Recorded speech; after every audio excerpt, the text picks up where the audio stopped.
Hello, welcome to Frontier Mentality. If y'all ever had one of those days that every time you mash something on your phone, it does something silly. While I was filming, I mashed what I thought was pause and I did not, and it shut off. So the garden tour will start in the patch here.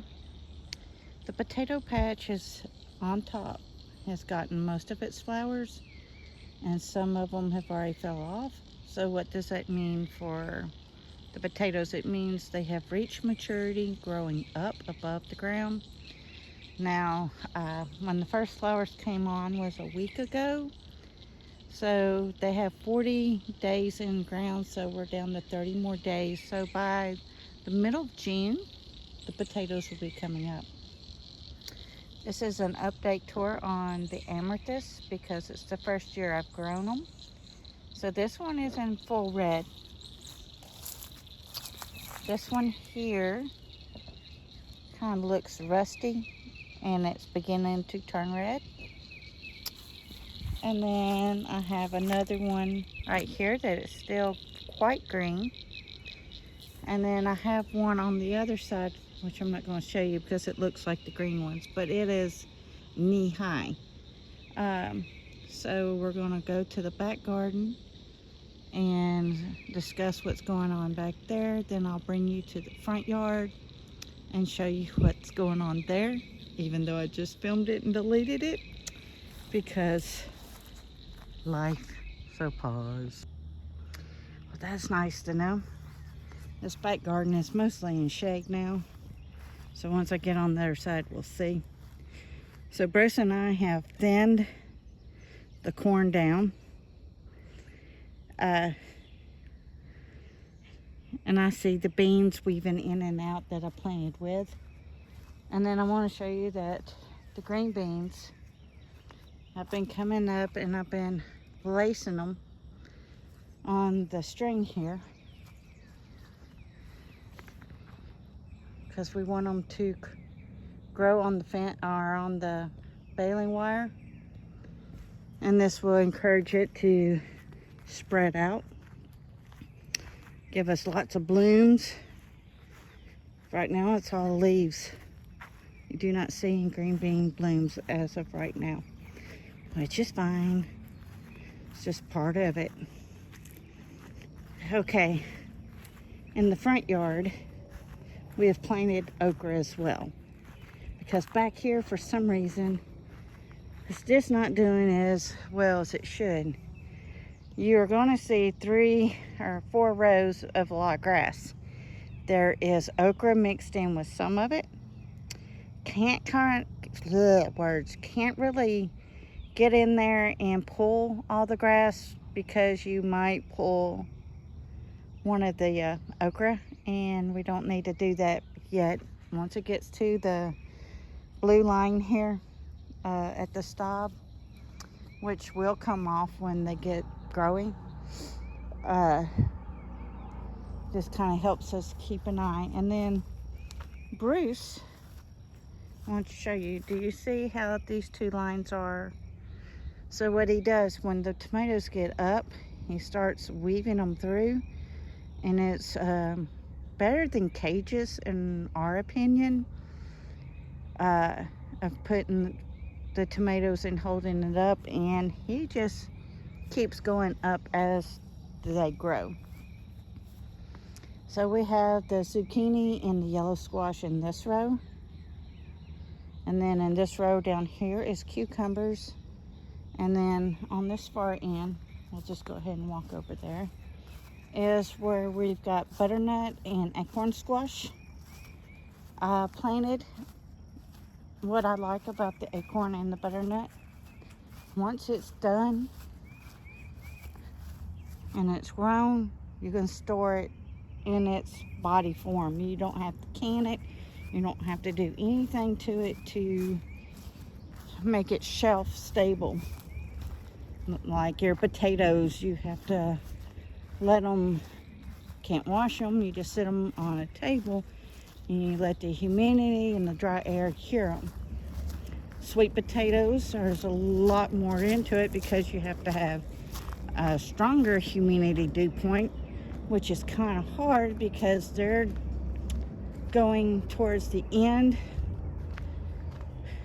of the hot weather when we go to harvest the sweet potatoes. It's usually September going into October. So yeah, there's that. So I can sweet potatoes, and they're delicious. What else? I've been watching several channels that are keeping up on the USDA, what's growing and what's not growing in the United States, and they're growing less than half of the wheat that they have in past years. That was really concerning. They said they haven't done that since the 1940s. So, oh yeah, look, that's a rare opportunity. You see the baby kitties? Look at them, how cute. They're usually not out where you can see them. They're always hiding, so they're getting adventurous. But anywho, so the USDA is saying they're growing less than half of the wheat that they have in the past. And when I mean past, it's going all the way back to the 1940s and 50s, so late 40s, late 50s. And a lot of it's due to the weather, and a lot of it's due to controlling what you put into your body. All right, the pepper plants patch. We've got 14 different kind in here. We've got hot, we have mild, we've got bell peppers, and I believe there is a banana pepper in there for me. Then you have there's Mama right there. She's kind of calico, but let's zoom y'all back out. So we're about to the second rung, and these are hip high now. Those are the sweet 100s. Then we have the yellow tomatoes, and then we have the brandy ones. That patch down there is drying up, which it should. The onions are now all here drying, where the onions were in the round burst planted beets and something else I can't quite recall. But up in the big garden, I told you that he started okra here in the flats, so we can transplant them up there. The weather's been crazy, so it's just been an odd growing season. So we have first threw dirt over top of the potatoes here because some of them were pushing up because we never got around to buying hay for them, so they're going under dirt. I'm so happy. Okay, let's zoom y'all back in a little bit. Where's my finger? Okay, this little green thing right here will look like a palm tree eventually, and that is the ginger. So we have ginger beginning to come up. You can see the wild blackberries are doing well. You can see the popcorn and the sweet potato slips are really beginning to get their full on. So they're true leaves, I guess you would say. So Bruce planted the Star of David okra here, and then Eddie's okra is going down the side beside those beds. Down the middle between the zucchini and yellow squash, we have honeydew here, strawberries, red onions, cilantro. The Cherokee purple are now knee high. The other tomato plants are hip high. I wanted to show you the cilantro. It is going to seed. And the seeds, you're like, oh, what a waste. But no, the seeds there is also a type of spice. So you can always grind that up. It's got like a peppery flavor. I will put that in the description of what type of spice that is. So we have a blueberry.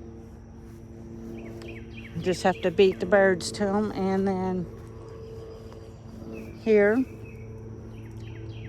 is a tame blackberry. And my knuckle, from this knuckle to my hand, is about an inch. So it's an inch and a half. The grapes, where are they at? There they are.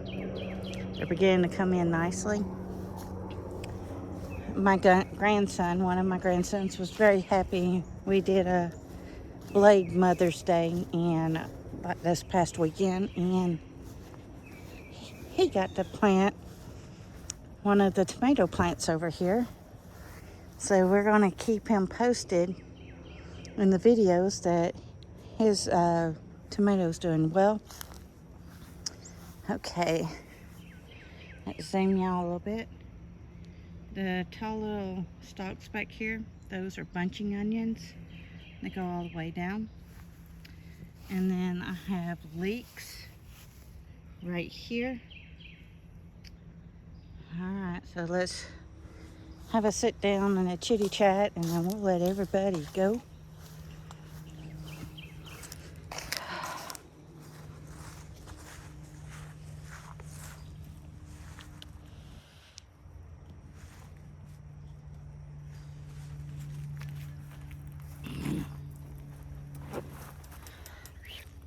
It's very humid, very hot, and for what little I walked, I am sweating a bucket. So, yay! I'm glad that the humidity's here because it helps the corn, helps the ginger, helps the turmeric, and helps the sweet potatoes and the corn and the okra. All those, even the tomatoes, they all love it hot. It's showing that we're fixing to get a lot of rain the next 2 weeks or so. So this is usually what we call the splash and dash thunderstorms. Some of them can be severe because they happen at the heat of the day. And then some are just good soakers because they're the morning rains and the plants love it. They'll tolerate city water because of the chlorine, because they need a drink, but the rainwater is always best. So I was telling you that USDA, the agriculture, planted less wheat. So that means you need to go ahead, stock up your noodles, breads. So you're wanting to buy hard red wheat berries or hard soft white wheat berries. The red is making your breads. The white is for pastries. You can also buy flour. Freeze your flour for 3 days in the deep freezer. Pull it out, or any freezer really. Pull it out, let it sit for a whole day to defrost. And then you can jar it up. There's many ways you can do this. You can just throw it in a 5-gallon bucket after this, because what you're doing when you freeze it, you're killing the weevils. A lot of people dry can it, so that is putting it into the oven, into clean, sterile glass jars. Lids off.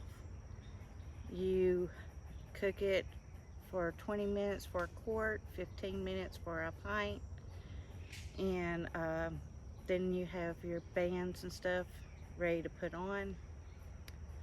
And after it cooks, put your bands on. They will seal.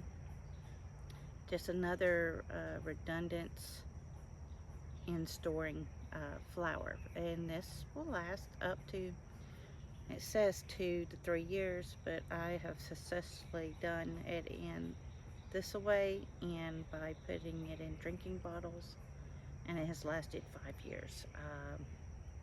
I think the oldest flower I've ever used was 6 years old, and I did have to run it through a shift to put air back into it. But you can do it. People say you can't, but you can. Please be buying canned good foods as well. Remember, make your grocery list, what you eat in a week, and buy 52 of each, and then that's for one person. So if you have 2 people, it's 102. You do the math from there, because that's about as far as I can go because I'm hot. But that gives you an idea. There's real estate all over your house for storing food. You can go under the beds. You can go in coat closets. They have what you can, and you can customize it, which is great.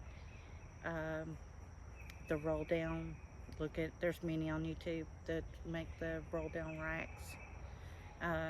Even if you're renting, they can be removed off the wall. Just putty it up and go, and take your shelves with you to wherever you move to. But it's first in, first out, so the cans roll down, pop out, and you can customize it to the size that you need, from spaghetti cans, if you're buying it in the can, like the Hunt spaghetti sauce, or your tuna, or your vegetable soups, your meat vegetable soups, or your canned beans, so they can just all, and your fruit. But when you're buying cans, make sure they're not dented, rusted, or bloated. If they're ever bloated, throw it out. It's not worth the risk. Dented, that's usually, if you buy it dented, they're going to bloat, because then it's got botulism, so you want to get rid of it. So try to buy cans that are not dented, period. So I know a lot of people do online shopping and it's brought out to your car. You're not getting to inspect that can, so you might want to try to, at least when you're buying canned goods, go in the store and do it yourself. Meat's going up. If you find it on sale, ask your butcher in any grocery store, when does the meat go on sale, what days, and then you can go in. As long as it doesn't have a green tint to it, buy it, can it. If you got family members that can, pay them a little money to can your food for you. I mean, there's ways to work that out. There's a town probably about an hour away from me in Ellijay, Georgia, and they do can your food for you. You just have to buy the jars and bring them the food, and they can it for you at a cost. But there's ways around, is what I'm saying. You can also buy freeze-dried food. Just make sure you have ways to add water to make that food edible. Alright everybody, please stay safe, please get ready, and please get prepared. Frontier Mentality signing out.